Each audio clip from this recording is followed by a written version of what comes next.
Hello, good afternoon, everybody. We have a second theorem, a small theorem in the line of testing general linear hypothesis. Actually, this theorem is a continuation of the previous one. So we have find out in the previous theorem the maximum likelihood estimates of B cap and n sigma, B cap and sigma cap. Now this theorem is says that B cap follows PR variate normal NPR with mean B and a dispersion matrix sigma ij F inverse, and the n sigma cap follows Wishart matrix with parameter sigma on n minus r degrees of freedom independently. That is, B cap and n sigma cap are independent. So to prove this theorem, first let us note that the observation matrix X is P by n and it has Pn dimensional normal distribution, because you see the observation matrix X is x1, x2, xn, where each x1 is coming from one normal p-variate normal population. So p-variate means there are p components in x1, so p rows and n columns. So X is p rows and n columns, so it has Pn dimensional normal distribution. So for a simple X vector we have p-variate normal distribution. For a matrix X we have Pn dimensional normal distribution. This is not to be confused. But the elements of the P by R matrix B cap are all linear forms of the components of X. Because here you see B cap, we have found out the maximum likelihood estimate of B is B cap is equal to X A prime A prime inverse. So this is components of linear forms of the components of X.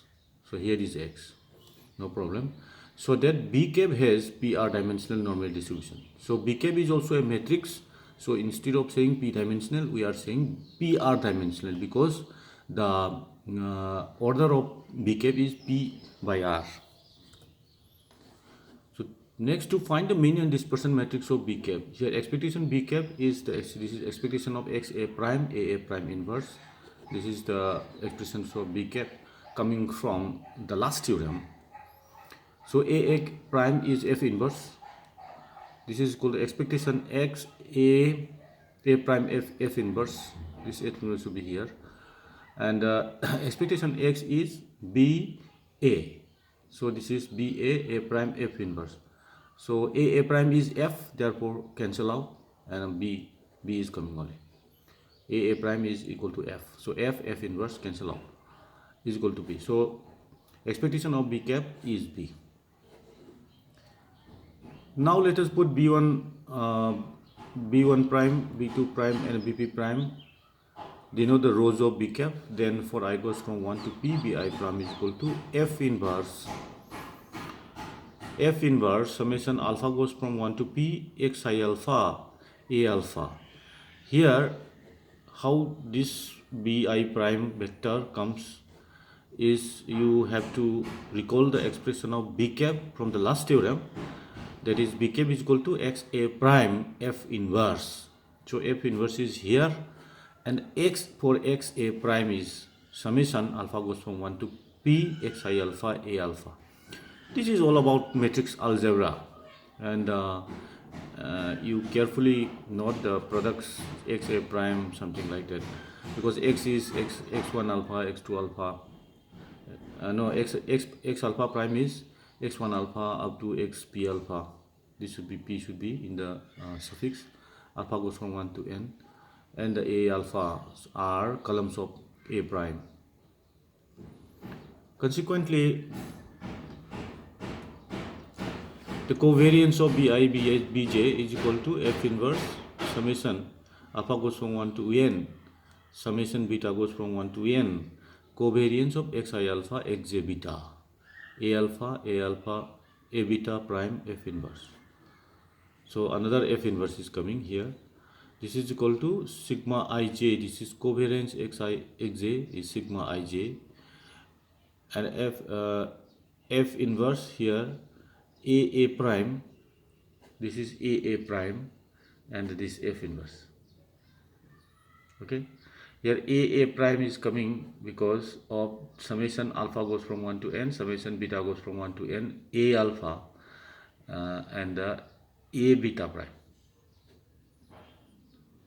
So this is equal to sigma ij F inverse. The one F inverse is cancel out with A prime.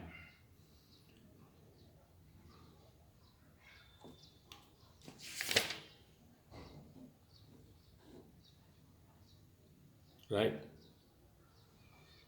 No problem. Hence, dispersion matrix of beta k is equal to sigma ij F inverse.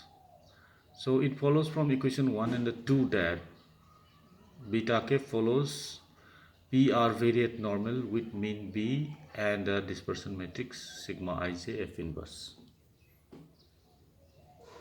Next, to prove the second part of the theorem, we have to recall theorem number 4.3.1 in Wishart matrix. You look back to the textbook theorem number 4.3.1. In your book it is given as 4.4.1. It is a misgiving, so you should write 4.3.1. Now let C is equal to XA prime F inverse, so that CFC prime is CXA prime F inverse. Then F inverse AX prime.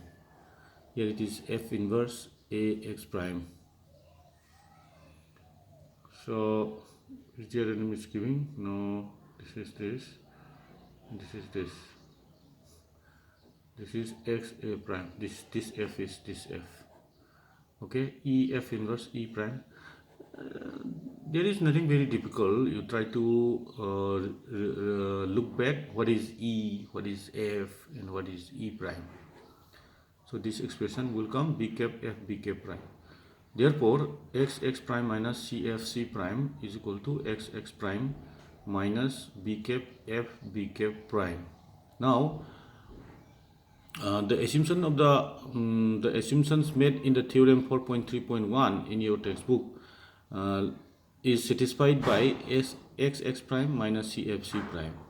Okay, so that and sigma cap follows Wishart matrix, P variate Wishart with parameter sigma on n minus r degrees of freedom. Okay, so this completes the proof of this small theorem. Independence of B cap and the n sigma cap follows from the corollary to the same theorem, that is 4.3.1. So the theorem of the proof of the theorem is complete here.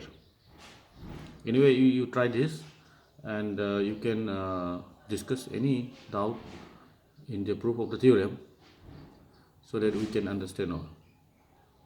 So hope all of you are fine. Have a good day. Stay home, stay safe.